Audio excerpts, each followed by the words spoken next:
ప్రతి ఒక్కరూ దీర్ఘంగా ఆలోచించవలసినటువంటి విషయం ఏంటంటే,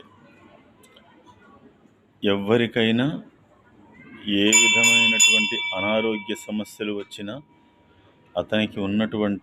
ఆమెకు ఉన్నటువంటి అనారోగ్య సమస్యలు వెంటనే నయం కావాలి అంటే, వాళ్ళ జబ్బు తగ్గడానికి ఎక్కువగా సమయం పట్టవద్దు అంటే, ప్రభుత్వ వైద్యులు, గవర్నమెంట్ డాక్టర్లు ఎవరైతే ఉన్నారో వారు ప్రైవేటుగా వైద్యం చేసే అవకాశం ఉండకూడదు.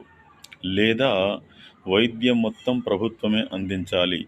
అప్పుడు ఎవరికి ఎంత పెద్ద అనారోగ్య సమస్య వచ్చినా వైద్యులు వెంటనే తగ్గిస్తారు. ఒక్కసారి వచ్చినటువంటి పేషెంటు ఇంకో రా ఇంకోసారి రాకుండా ఉండాలంటే ఏం చేయాలో అలాంటి మందులే ఇస్తారు. కాబట్టి ప్రజలారా, ఈ విషయం గురించి ప్రభుత్వంతో చర్చకు సిద్ధమవుదాం.